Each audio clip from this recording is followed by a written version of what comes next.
શિક્ષા એકેડેમી ઓનલાઈનના આજના આ વિશેષ શૈક્ષણિક સત્રમાં તમામ શ્રોતાનો અને સ્પર્ધાત્મક પરીક્ષાની તૈયારી કરતા વિદ્યાર્થીઓનું ખૂબ ખૂબ સ્વાગત છે. આજે આપણે માત્ર કોઈ પુસ્તકીય જ્ઞાનની વાત નથી કરવાના. આજે આપણે એક એવી વિગતવાર સફર પર જઈ રહ્યા છીએ જે માનવ મગજના કેટલાક અદ્ભુત રહસ્યો ખોલશે. ખાસ કરીને ટીટી અને ટેટ જેવી એટલે કે શિક્ષકો માટેની સ્પર્ધાત્મક પરીક્ષાઓની તૈયારી કરતા ઉમેદવારો માટે આજની આ ઊંડાણપૂર્વકની ચર્ચા અત્યંત રોમાંચક અને માર્ક્સ અપાવનારી સાબિત થવાની છે. બિલકુલ સાચી વાત છે. શિક્ષક બનવાનું સ્વપ્ન જોતા દરેક ઉમેદવાર માટે મનોવિજ્ઞાન એ માત્ર ગોખવાનો વિષય નથી, પરંતુ વર્ગખંડમાં બાળકોને સમજવા માટેનું એક પ્રકારનું બ્રહ્માસ્ત્ર છે. ટીઈટી અને ટેટની પરીક્ષાઓમાં મનોવિજ્ઞાન અને બાળ વિકાસના પ્રશ્નોનું ગુણભાર એટલું મોટું હોય છે કે તે મેરિટ લિસ્ટમાં ઉમેદવારનું સ્થાન સીધું જ નક્કી કરી શકે છે. હા, અને એટલે જ આજના સત્રમાંથી સીધા જ પરીક્ષામાં પૂછાઈ શકે તેવા ઘણા ગુણભારવાળા પ્રશ્નો આપણે કવર કરવાના છીએ. તેથી બધા જ વિદ્યાર્થીઓએ પોતાની નોટબુક અને પેન લઈને બેસવું ખૂબ જરૂરી છે, જેથી પરીક્ષા માટેના અગત્યના મુદ્દાઓની નોંધ કરી શકાય. તો ચાલો, કાગળ અને પેન તૈયાર હોય તો આપણે આપણા મૂળ વિષય તરફ આગળ વધીએ.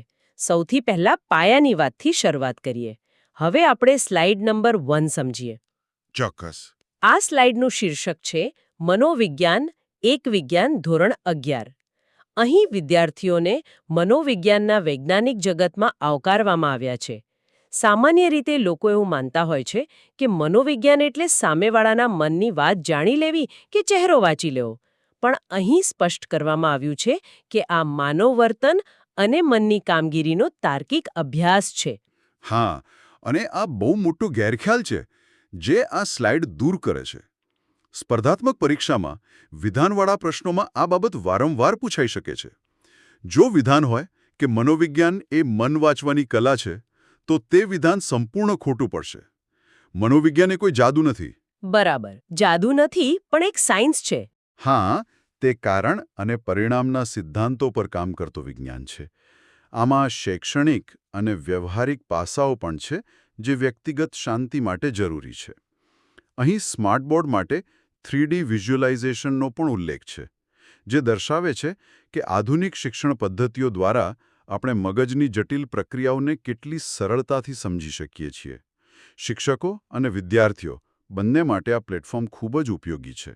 આ વિજ્ઞાન ખરેખર કયા પાસાઓનો અભ્યાસ કરે છે તે જાણવું રસપ્રદ છે. તો એ સમજવા હવે આપણે સ્લાઇડ નંબર 2 સમજીએ. આ સ્લાઇડ મનોવિજ્ઞાનનો પરિચય આપે છે. મનોવિજ્ઞાન એ આધુનિક સમયનું એક અત્યંત લોકપ્રિય વિજ્ઞાન છે. તે માત્ર કોઈ માનસિક બીમારીઓ કે પાગલપનનો જ અભ્યાસ નથી કરતું, પરંતુ સામાન્ય માણસના રોજિંદા વર્તનનો અભ્યાસ કરે છે. અહીં હું એક વાત ઉમેરવા માંગીશ. આ સ્લાઇડમાંથી પરીક્ષા માટે ખૂબ જ સરસ અને ટ્રિકી એમસીક્યુ બની શકે છે. હા, કેવા પ્રકારનો પ્રશ્ન? શું વર્તન આવશે? વ્યક્તિ સવારે ઉઠે ત્યારથી લઈને રાત્રે સૂવે ત્યાં સુધી જે પણ ક્રિયાઓ કરે છે તેની પાછળના મનોભાવો સમજવા માટે આ વિજ્ઞાન અનિવાર્ય છે. અરે વાહ, આ તો ખૂબ જ ઝીણવટભરી વાત કહી. આ સ્લાઇડમાં માનવ જીવનની ક્ષમતાઓ વિકસાવવાની શક્યતા પણ દર્શાવી છે. શિક્ષણ, ઉદ્યોગ, સ્વાસ્થ્ય અને રમતગમત સાથે તે સીધું જોડાયેલું છે. જાતને અને અન્યને સમજવા માટે તે અનિવાર્ય છે. આપણા વિચારો, લાગણીઓ અને ક્રિયાઓ વચ્ચેનો સંબંધ તે બહુ સ્પષ્ટ રીતે સમજાવે છે. સાચી વાત. રોજિંદા જીવન સાથે તેનો આટલો ઊંડો સંબંધ છે તો ચોક્કસ તેનો કોઈ રસપ્રદ ઇતિહાસ પણ હશે જ. તો ચાલો તેના ઐતિહાસિક મૂળ તપાસવા હવે આપણે સ્લાઇડ નંબર 3 સમજીએ. આ સ્લાઇડ તત્વજ્ઞાનથી સ્વતંત્ર વિજ્ઞાન સુધીની સફર વિશે છે. પ્રાચીન કાળમાં મનોવિજ્ઞાન અલગ વિષય ન હતો. તેનો ઉદ્ભવ તત્વજ્ઞાન એટલે કે ફિલોસોફીમાંથી થયો છે. 1869માં જર્મનીના લિપ્ઝિગ શહેરમાં વિલ્હેમ વુન્ટ દ્વારા વિશ્વની સૌપ્રથમ મનોવિજ્ઞાનની પ્રયોગશાળા સ્થપાઈ. અને આ જ એ ક્ષણ હતી જ્યારે તેને સ્વતંત્ર વિજ્ઞાનનો દરજ્જો મળ્યો. પરીક્ષા આપતા વિદ્યાર્થીઓએ આ સ્લાઇડને તો ગોખી જ મારવી જોઈએ.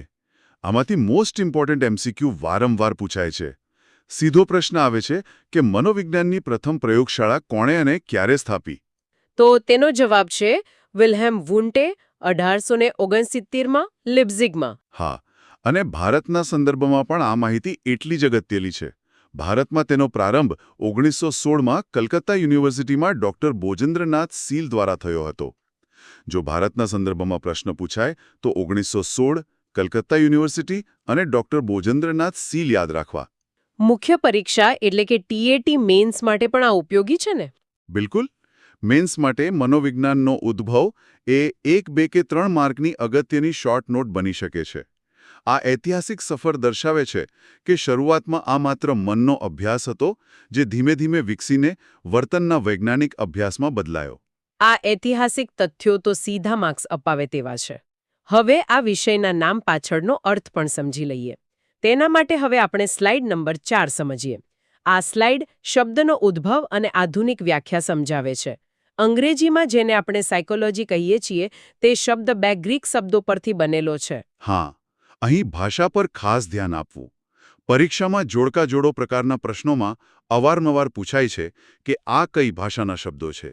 મોટાભાગના લોકો લેટિન સમજી બેસે છે, પણ તે લેટિન નથી, ગ્રીક છે. બરાબર.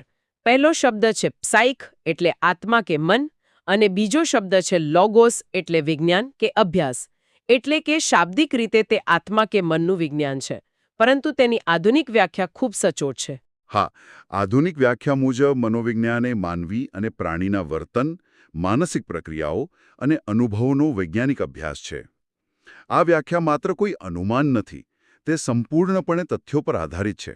અને આ વ્યાખ્યામાં આવતા 3 મુખ્ય આધારસ્તંભ વર્તન, માનસિક પ્રક્રિયાઓ અને અનુભવો, આ ત્રણેયનો અર્થ સ્પષ્ટ હોવો જોઈએ. સાચું ને? એકદમ સાચું. આ ત્રણેય શબ્દો જ આખા વિષયનો પાયો છે. તો આ 3 આધારસ્તંભોમાંથી પહેલા સ્તંભને વિગતવાર જોવા માટે હવે આપણે સ્લાઇડ નંબર 5 સમજીએ. અહીં સમજૂતી ભાગ 1 માનસિક પ્રક્રિયાઓ દર્શાવવામાં આવી છે, જેને અંગ્રેજીમાં મેન્ટલ પ્રોસેસીસ કહેવાય. જ્યારે આપણે વિચારીએ છીએ, કંઈક યાદ કરીએ છીએ કે કોઈ કોયડો ઉકેલીએ છીએ, ત્યારે મનમાં ચાલતી એ બૌદ્ધિક પ્રવૃત્તિને માનસિક પ્રક્રિયા કહેવાય. અને અહીં સૌથી રસપ્રદ બાબત એ કહી છે કે મન અને મગજ બંને અલગ છે. ઘણા વિદ્યાર્થીઓ અહીં જ અટવાતા હોય છે. મન અને મગજનો ભેદ સમજવો ખૂબ જ જરૂરી છે. હા, મન એક શારીરિક અંગ છે, જ્યારે મન એ પ્રક્રિયાઓનું પરિણામ છે. આને કોમ્પ્યુટરની ભાષામાં સમજીએ તો બહુ સરળ થઈ જશે. મગજ એ હાર્ડવેર છે, જેને આપણે જોઈ શકીએ છીએ, અડી શકીએ છીએ. પરંતુ મન એ સોફ્ટવેર છે, જે માત્ર કામ કરે છે પણ દેખાતું નથી. મનનો કોઈ ચોક્કસ આકાર કે સ્થાન નથી હોતું. આ ઉદાહરણથી તો એકદમ ક્લિયર થઈ ગયું.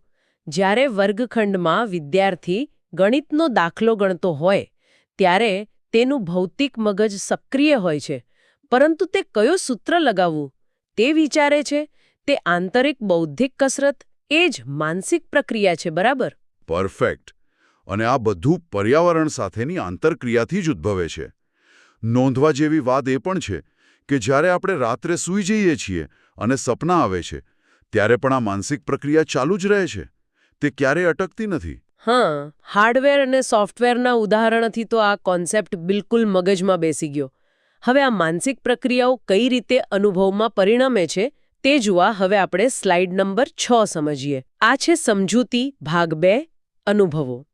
અંગ્રેજીમાં કહીએ તો એક્સપિરિયન્સીસ. અનુભવ એ સંપૂર્ણપણે વ્યક્તિગત બાબત છે.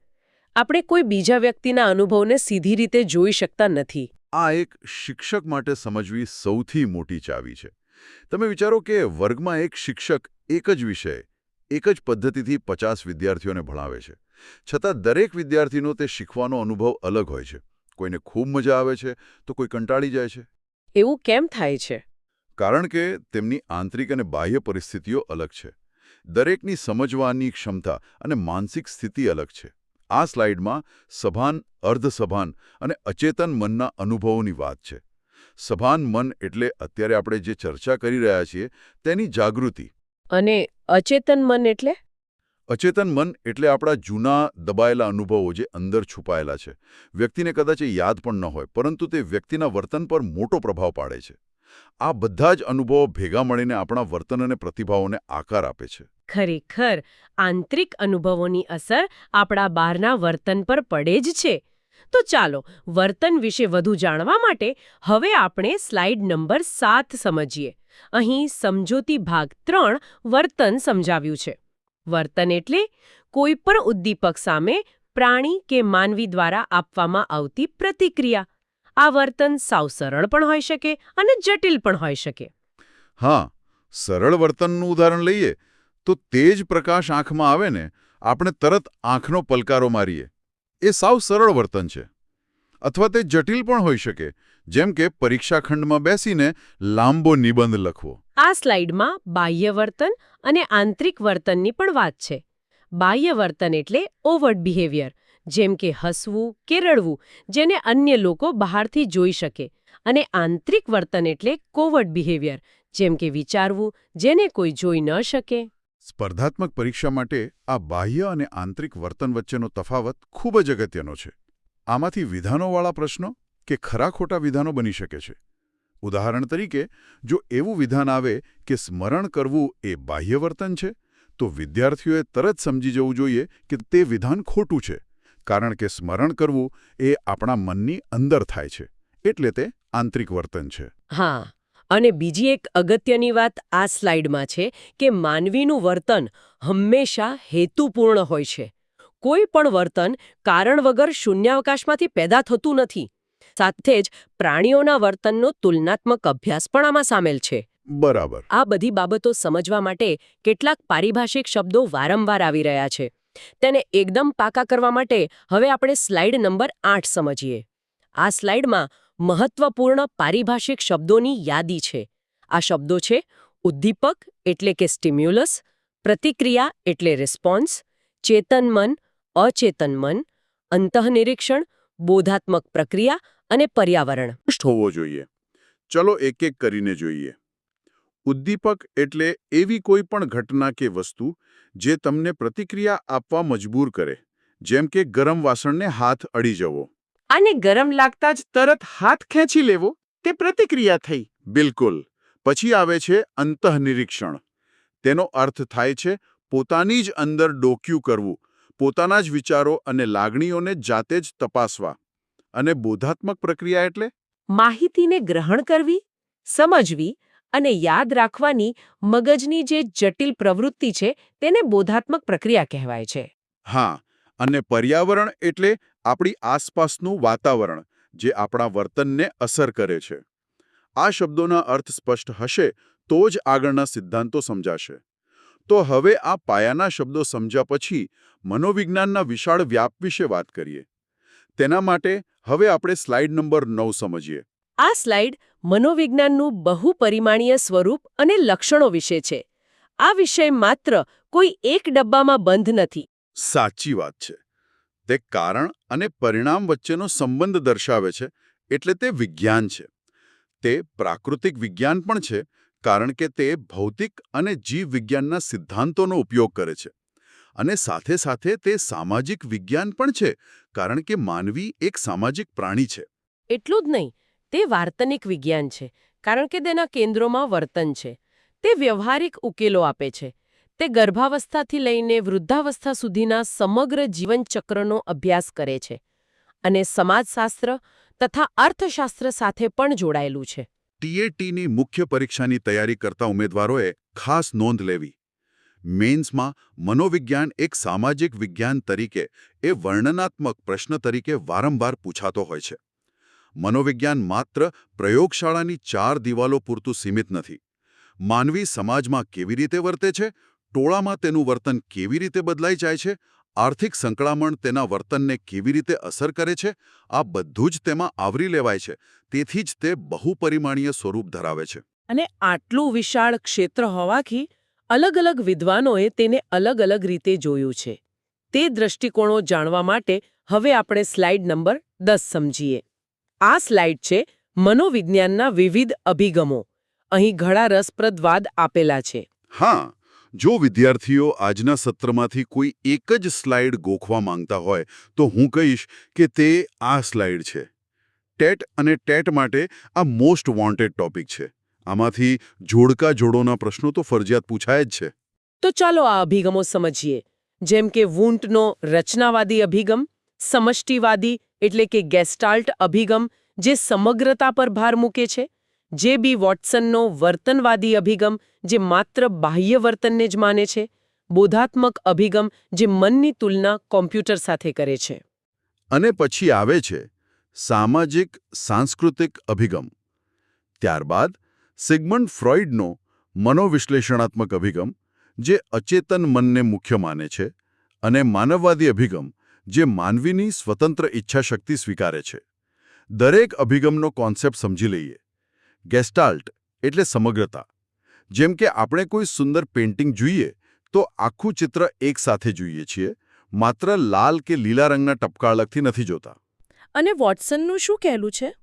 વોટસન કહે છે કે જેને જોઈ શકાય તેનું જ માપન થઈ શકે, એટલે કે માત્ર બાહ્ય વર્તન. અને ફ્રોઇડની વાત આવે એટલે અચેતન મન યાદ રાખવું. ફ્રોઇડ માનતા કે માનવ મન એક આઇસબર્ગ એટલે કે બરફની શિલા જેવું છે, જેનો મોટો હિસ્સો પાણીની અંદર છુપાયેલો છે, જે આપણું અચેતન મન છે. વાહ, આઇસબર્ગનું ઉદાહરણ ખૂબ જ સચોટ છે. હવે માનવીના આંતરિક મન અને બહારના ઉદ્દીપકો વચ્ચેનો સંબંધ સમજવા માટે હવે આપણે સ્લાઇડ નંબર 11 સમજીએ. અહીં આકૃતિની સમજૂતી SOR મોડેલ આપવામાં આવી છે. વુડવર્થ નામના મનોવૈજ્ઞાનિકે આ મોડેલ રજૂ કર્યું. આ મોડેલ બહુ રસપ્રદ છે. S એટલે સ્ટિમ્યુલસ કે ઉદ્દીપક, O એટલે ઓર્ગેનિઝમ કે પ્રાણી અથવા માનવી, અને R એટલે રિસ્પોન્સ કે પ્રતિક્રિયા. અહીં ઓનું કામ આંતરિક વિચારશક્તિથી વિશ્લેષણ કરવાનું છે. આ મોડેલ બતાવે છે કે સમાન ઉદ્દીપક હોવા છતાં અલગ અલગ વ્યક્તિઓની પ્રતિક્રિયા અલગ હોય છે, કારણ કે વચ્ચે વ્યક્તિની સ્વતંત્ર વિચારશક્તિ O તરીકે કામ કરે છે. એટલે કે માનવી માત્ર કોઈ મશીન કે યંત્ર નથી કે બટન દબાવ્યું ને એક જ સરખું કામ કર્યું. બરાબર. આ SOR મોડેલને શાળાના એક રોજેરોજના ઉદાહરણથી સમજીએ. ધારો કે શાળા છૂટવાનો બેલ વાગે છે. આ બેલનો અવાજ એ S એટલે કે ઉદ્દીપક છે. હવે જુઓ, એક વિદ્યાર્થી તરત જ દફતર પકડીને રમવા માટે મેદાન તરફ દોડી જાય છે. જ્યારે બીજો વિદ્યાર્થી શાંતિથી બેસીને બોર્ડ પર લખેલું હોમવર્ક પોતાની ડાયરીમાં ઉતારે છે. હા, તો અહીં ઉદ્દીપક એક જ છે, બેલ, પણ બંનેનો R એટલે કે પ્રતિભાવ સાવ અલગ છે. શા માટે? કારણ કે બંનેની આંતરિક વિચાર પ્રક્રિયા, તેમનો રસ અને સ્વભાવ એટલે કે O અલગ છે. પરીક્ષા માટે MCQમાં આ મોડેલ કોણે આપ્યું તે નામ ખાસ યાદ રાખવું, વુડવર્થ. આ ઉદાહરણ પછી તો આ સિદ્ધાંત ક્યારેય ભૂલાવો જ ન જોઈએ. હવે આટલા મોટા વિજ્ઞાનના અંતિમ ધ્યેયો શું છે તે જોવા માટે હવે આપણે સ્લાઇડ નંબર 12 સમજીએ. આ સ્લાઇડ મનોવિજ્ઞાનના ધ્યેયો અને કાર્યપ્રણાલી દર્શાવે છે. અહીં 4 મુખ્ય ધ્યેયો આપેલા છે. પહેલું વર્ણન, બીજું સ્પષ્ટીકરણ, ત્રીજું આગાહી અને ચોથું નિયંત્રણ. મુખ્ય પરીક્ષાની શોર્ટ નોટ માટે આ ચારેય ધ્યેયોને ક્રમમાં યાદ રાખવા ફરજિયાત છે. ચાલો આને એક બાળકના ઉદાહરણથી સમજીએ. ધારો કે વર્ગમાં એક બાળક ખૂબ તોફાન કરે છે. તો શિક્ષક પહેલા માત્ર જોશે કે તે શું તોફાન કરી રહ્યો છે. હા, બસ આ જ થયું વર્ણન, એટલે કે તે શું કરે છે. પછી શિક્ષક તપાસ કરશે કે આ બાળક આવું શા માટે કરે છે. શું તે ઘરે કોઈ તણાવમાં છે કે વર્ગમાં કોઈ એને હેરાન કરે છે. આ કારણ શોધવાની પ્રક્રિયા થયું સ્પષ્ટીકરણ. પછી શિક્ષક વિચારશે કે જો આ બાળક આમ જ તોફાન કરતો રહેશે તો ભવિષ્યમાં તેનું વર્તન કેવું થશે. કદાચ તે ગુનેગાર બનશે. આ થઈ આગાહી. એકદમ સાચું. અને છેલ્લે શિક્ષક તેના વાલી સાથે વાત કરી, તેને યોગ્ય માર્ગદર્શન આપી, તેના વર્તનમાં હકારાત્મક વળાંક લાવશે, સુધારો લાવશે. આ થયું નિયંત્રણ. બસ આ જ મનોવિજ્ઞાનનો સાચો હેતુ છે. એક શિક્ષકની સાચી ભૂમિકા આ 4 શબ્દોમાં આવી ગઈ. હવે આ વિજ્ઞાન રોજિંદા જીવનમાં બીજે ક્યાં જોવા મળે છે તે જાણવા હવે આપણે સ્લાઇડ નંબર 13 સમજીએ. આ સ્લાઇડમાં રોજિંદા જીવનમાં મનોવિજ્ઞાનના વ્યવહારિક ઉદાહરણો છે. આ બહુ જ વ્યાપક વિષય છે. હા, જેમ કે શિક્ષણમાં વિદ્યાર્થીઓનો રસ જાણીને ભણાવવું, જાહેરાતોમાં ગ્રાહકોની માનસિકતા સમજીને તેમને આકર્ષવા, રમતગમતમાં ખેલાડીઓનું કાઉન્સેલિંગ કરી મનોબળ વધારવું અને સંબંધોમાં ઝઘડા ટાળવા. એક બહુ સરસ ઉદાહરણ ટ્રાફિક નિયંત્રણનું પણ છે. આપણે લાલ રંગ જોઈને વાહન ઊભું રાખીએ છીએ. તે અભિસંધાન છે. અને કાર્યસ્થળ પર કર્મચારીઓને પ્રોત્સાહન આપવું તે પણ આનો જ ભાગ છે. અને આજના ડિજિટલ જીવનની વાત કરીએ તો સોશિયલ મીડિયા પર મળતી લાઇક, એ આપણા મગજ માટે એક પુરસ્કાર તરીકે કામ કરે છે. બિલકુલ. આ સોશિયલ મીડિયાની લાઇક એ આધુનિક સમયનું સૌથી મોટું સાયકોલોજીકલ ટૂલ છે, જે મગજમાં ડોપામાઇન નામનું કેમિકલ રિલીઝ કરે છે અને આપણને મોબાઈલ સાથે જકડી રાખે છે. અને ટ્રાફિક સિગ્નલનું જે ઉદાહરણ છે તે કન્ડિશનિંગ એટલે કે અભિસંધાન સમજવા માટે શ્રેષ્ઠ છે. લાલ રંગમાં એવી કોઈ તાકાત નથી જે આપણને ઊભા રાખે, પણ આપણે લાલ રંગ સાથે બ્રેક મારવાનું જોડાણ શીખી લીધું છે. વર્ગખંડ વ્યવહારમાં પણ શૈક્ષણિક મનોવિજ્ઞાનની આ જ ઉપયોગિતા છે, જ્યાં શિક્ષક હકારાત્મક બાબતો સાથે બાળકોનું જોડાણ કરાવે છે. અને આ જોડાણ કે અભિસંધાન કેવી રીતે કામ કરે છે તે સાબિત કરતા પ્રયોગો જોવા હવે આપણે સ્લાઇડ નંબર 14 સમજીએ. આ સ્લાઇડ પ્રાયોગિક અભ્યાસ પાવલોવ અને વોટસનનો પ્રયોગ વિશે છે. ઇવાન પાવલોવે કૂતરા પર પ્રયોગ કરી પ્રશિષ્ટ અભિસંધાન એટલે કે ક્લાસિકલ કન્ડિશનિંગ સમજાવ્યું, જેમાં કૂતરાને ખોરાક આપતા પહેલા ઘંટડી વગાડવામાં આવતી. હા, અને વારંવાર આવું કરવાથી કૂતરું સમજી ગયું કે ઘંટડી વાગે એટલે જમવાનું મળશે. છેવટે માત્ર ઘંટડી વાગવાથી જ ખોરાક ન હોવા છતાં કૂતરાના મોંમાં લાળ ઝરવા લાગી. આ કૃત્રિમ ઉદ્દીપકનું જોડાણ છે. કર્યું કે માણસમાં ડર એ જન્મજાત નથી પણ શીખેલી પ્રતિક્રિયા છે. આ બંને પ્રયોગો મનોવિજ્ઞાનના ઇતિહાસના માઇલસ્ટોન છે. પાવલોવના પ્રયોગથી સાબિત થયું કે કોઈ પણ કૃત્રિમ ઉદ્દીપક જેમ કે ઘંટડી તેની સાથે જોડાણ કરીને પ્રાણીને નવો પ્રતિભાવ આપતા શીખવી શકાય છે. શિક્ષણ પદ્ધતિમાં આડકતરી રીતે આપણે આનો જ ઉપયોગ કરીએ છીએ. વોટસનના પ્રયોગ વિશે થોડું વધુ જણાવશો. ચોક્કસ. વોટસનનો પ્રયોગ એ સાબિત કરે છે કે જો બાળક અંધારાથી ડરતું હોય તો તે જન્મથી ડરપોક નથી, પરંતુ આસપાસના વાતાવરણે તેને તે ડર શીખવ્યો છે. પરીક્ષામાં પ્રશિષ્ટ અભિસંધાન શબ્દ આવે એટલે ઉમેદવારોએ પાવલોવનું નામ આંખ બંધ કરીને યાદ કરી લેવું. આ સિદ્ધાંતો આજે પણ એટલા જ પ્રસ્તુત છે. તો આજના સમયમાં કયા ક્ષેત્રની માંગ કેટલી છે તેનો ડેટા જોવા હવે આપણે સ્લાઇડ નંબર 15 સમજીએ. અહીં આંકડાકીય માહિતી મનોવિજ્ઞાનના વિવિધ ક્ષેત્રોનો વ્યાપ આપેલ છે. આ પાઈ ચાર્ટ મુજબ ચિકિત્સા મનોવિજ્ઞાન એટલે કે ક્લિનિકલ સાયકોલોજીની માંગ સૌથી વધુ 45% છે. આ આંકડાઓ ખૂબ બોલકા છે.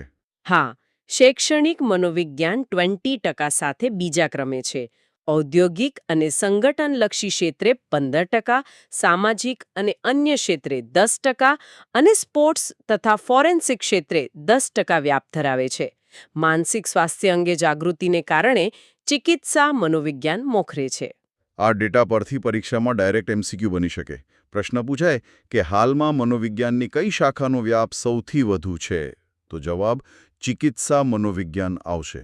આજે શારીરિક બીમારીઓ કરતાં માનસિક બીમારીઓ જેવી કે સ્ટ્રેસ, એન્ઝાઇટી, ડિપ્રેશન એ ખૂબ વધી રહ્યા છે, એટલે ક્લિનિકલ સાયકોલોજીની માંગ ટોચ પર છે. અને આપણા જેવા શિક્ષકો માટે 20% હિસ્સો ધરાવતું શૈક્ષણિક મનોવિજ્ઞાન ખૂબ જ અગત્યનું છે, જે શાળામાં બાળકોના માર્ગદર્શન માટે વપરાય છે. આ વિજ્ઞાનનો અભ્યાસ કરવાથી વ્યક્તિગત રીતે શું લાભ થાય તે જાણવા હવે આપણે સ્લાઇડ નંબર 16 સમજીએ. આ સ્લાઇડ મનોવિજ્ઞાનના અભ્યાસના ફાયદાઓ દર્શાવે છે. આનાથી વ્યક્તિની આત્મસમજણ વધે છે, સંબંધોમાં સુધારો થાય છે અને સમસ્યા ઉકેલવાની શક્તિ વિકસે છે. કારકિર્દી ઘડતરમાં એપ્ટિટ્યૂડ ટેસ્ટ ખૂબ મદદરૂપ થાય છે. માનસિક સ્વાસ્થ્ય જળવાય છે અને કાર્યક્ષમતામાં વધારો થાય છે. ખાસ કરીને માતાપિતા અને શિક્ષકો માટે બાળ ઉછેરમાં આ જ્ઞાન ખૂબ ઉપયોગી છે. શિક્ષક તરીકે જ્યારે તમે વર્ગમાં હો છો ત્યારે તમારી સામે બેઠેલા 50 બાળકોની ક્ષમતા અલગ અલગ હોય છે. કોઈ ગણિતમાં હોશિયાર હોય તો કોઈ ચિત્રકામમાં. અહીં એપ્ટિટ્યૂડ ટેસ્ટનો ઉલ્લેખ છે. એનું શું મહત્વ છે? પરીક્ષામાં પૂછાઈ શકે કે બાળકની વિશિષ્ટ ક્ષમતા જાણવા કઈ કસોટી લેવાય, તો તેનો જવાબ છે એપ્ટિટ્યૂડ ટેસ્ટ અથવા અભિયોગ્યતા કસોટી. આનાથી આપણે બાળકને યોગ્ય દિશા બતાવી શકીએ છીએ, જેથી માછલીને ઝાડ પર ચડવાની સ્પર્ધામાં ન ઉતારવી પડે. મેન્સ પરીક્ષાના વર્ણનાત્મક પ્રશ્નોમાં આ ફાયદાઓ લખવાથી ઉત્તર ખૂબ પ્રભાવશાળી બને છે. આટલા બધા ફાયદાઓ હોવા છતાં કોઈ પણ વિજ્ઞાન સંપૂર્ણ તો હોતું નથી. તો તેની મર્યાદાઓ સમજવા હવે આપણે સ્લાઇડ નંબર 17 સમજીએ. આ સ્લાઇડ મનોવિજ્ઞાનની મર્યાદાઓ અને પડકારો વિશે છે. સૌથી મોટી મર્યાદા છે વ્યક્તિગત ભિન્નતા. ભૌતિક વિજ્ઞાનની જેમ અહીં 100% સચોટ નિયમો લાગુ પડતા નથી. કારણ કે દરેક માણસ અલગ છે. વર્તનની ચોક્કસ આગાહી કરવી મુશ્કેલ છે. આંતરિક પ્રક્રિયાઓ અદૃશ્ય હોવાથી માપવી અઘરી છે. જટિલ માપન સાધનોનો ઉપયોગ કરવો પડે છે. ઉપરાંત સમાજમાં આજે પણ માનસિક સ્વાસ્થ્ય અંગે અંધશ્રદ્ધાનો મોટો પડકાર છે અને પ્રયોગોમાં નૈતિકતા જાળવવી ખૂબ જરૂરી બને છે. અતિશય આત્મનિરીક્ષણથી તણાવ પણ થઈ શકે છે. એ પણ એક મર્યાદા છે. હા, અને આ મર્યાદા જ ખરેખર મનોવિજ્ઞાનનો સૌથી રસપ્રદ ભાગ છે. ગુરુત્વાકર્ષણનો નિયમ પૃથ્વીના કોઈપણ ખૂણે સફરજન પર સરખી રીતે જ લાગુ પડે છે. પણ તમે કોઈ એક માણસને ગુસ્સો અપાવવા જે શબ્દો બોલો, તે જ શબ્દો બીજા માણસને બોલો તો તેની પ્રતિક્રિયા સાવ અલગ હશે. માનવ મન એટલું જટિલ છે કે તેને કોઈ એક ફ્રેમમાં બાંધી શકાતું નથી. જી આ સ્લાઇડમાં તુલનાત્મક વિશ્લેષણ, પ્રાકૃતિક વિજ્ઞાન વિરુદ્ધ સામાજિક વિજ્ઞાન આપેલ છે. પ્રાકૃતિક વિજ્ઞાન એટલે કે ફિઝિક્સ કે કેમિસ્ટ્રી તે જળ પદાર્થોનો અભ્યાસ કરે છે, જ્યારે સામાજિક વિજ્ઞાન ચેતનશીલ માનવીનો અભ્યાસ કરે છે. પ્રાકૃતિક વિજ્ઞાનમાં પરિણામોની ચોકસાઈ 100% સાર્વત્રિક હોય છે, જ્યારે સામાજિક વિજ્ઞાનમાં પરિણામ વ્યક્તિએ બદલાય છે. પ્રયોગશાળાની વાત કરીએ તો પ્રાકૃતિક વિજ્ઞાન બંધ ઓરડામાં કામ કરે છે, જ્યારે સામાજિક વિજ્ઞાન માટે વિશાળ સમાજ જ એક પ્રયોગશાળા છે. ટીએટીની મુખ્ય પરીક્ષા આપતા ઉમેદવારો માટે આ તફાવત સોનાની લગડી સમાન છે. આમાં કાર્યપદ્ધતિનો તફાવત પણ યાદ રાખવો. પ્રાકૃતિક વિજ્ઞાન સંપૂર્ણપણે વસ્તુનિષ્ઠ એટલે કે ઓબ્જેક્ટિવ પદ્ધતિઓ વાપરે છે, જ્યાં 2 ને 2 4 જ થાય. પરંતુ મનોવિજ્ઞાનમાં વસ્તુનિષ્ઠની સાથે સાથે વ્યક્તિનિષ્ઠ એટલે કે સબ્જેક્ટિવ પદ્ધતિઓ પણ વાપરવી પડે છે. આવું શા માટે? કારણ કે આપણે કોઈની ખુશી, દુઃખ કે બુદ્ધિ માપવાની છે, જેને કોઈ ફૂટપટ્ટીથી માપી શકાતી નથી. આ વિજ્ઞાન આજના ડિજિટલ યુગમાં કેટલું જરૂરી છે તે જાણવા હવે આપણે સ્લાઇડ નંબર 19 સમજીએ. આ સ્લાઇડ વર્તમાન સમયમાં મનોવિજ્ઞાનની પ્રસ્તુતતા વિશે વાત કરે છે. આજના સમયમાં સ્માર્ટફોન અને ઇન્ટરનેટના કારણે સાયબર બુલિંગ અને ડિજિટલ યુગનો તણાવ વધ્યા છે. કોવિડ-19 પછી માનસિક સ્વાસ્થ્ય અંગેની જાગૃતિ ઘણી આવી છે.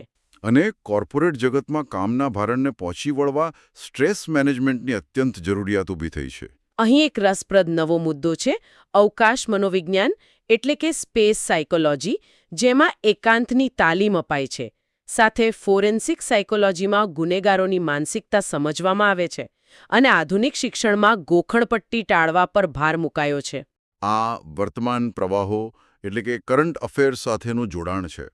સ્પર્ધાત્મક પરીક્ષામાં પ્રશ્ન આવી શકે કે સ્પેસ સાયકોલોજીનો ઉપયોગ ક્યાં થાય છે.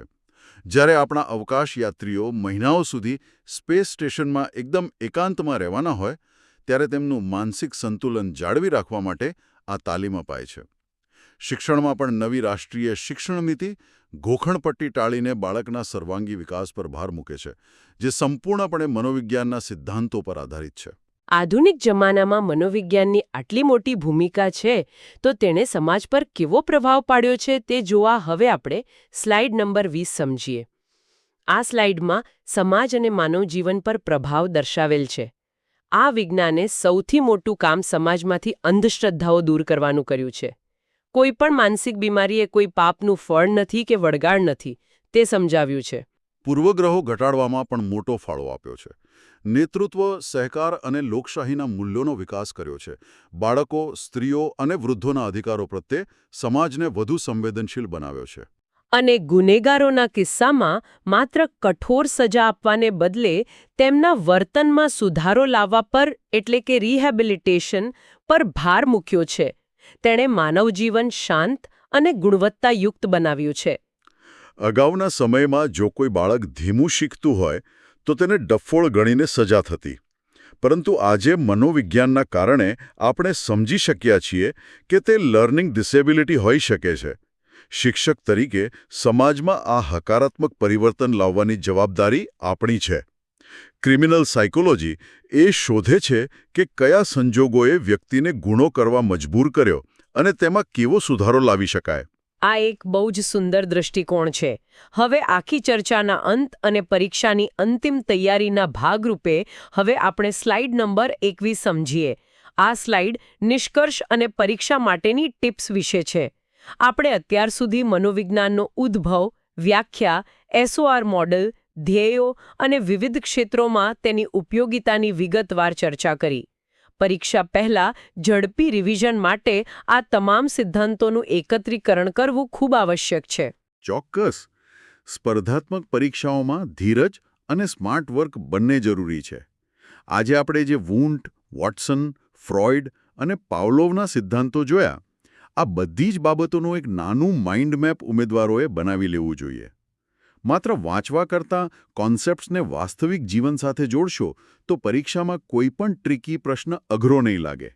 ખાસ કરીને પારિભાષિક શબ્દો અને પ્રયોગોના તારણો વારંવાર રિવાઇઝ કરતા રહેવા. ખરેખર આ 21 સ્લાઇડ્સની સમજૂતી અહીં પૂર્ણ થાય છે.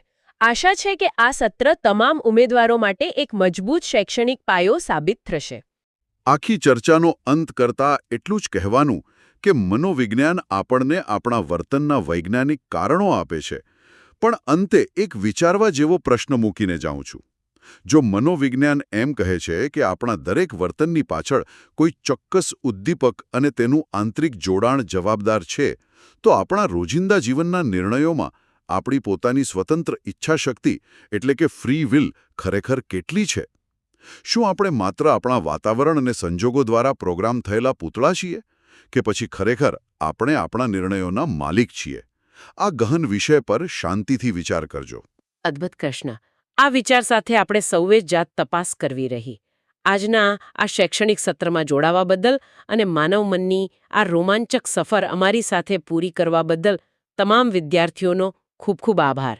આવનારી ટેટ અને ટેટ તેમજ અન્ય તમામ સ્પર્ધાત્મક પરીક્ષાઓ માટે આપ સૌને હાર્દિક શુભેચ્છાઓ. જોતા રહો અને શીખતા રહો. જ્ઞાનની આ સફર અવિરત ચાલતી રહેશે. આવજો.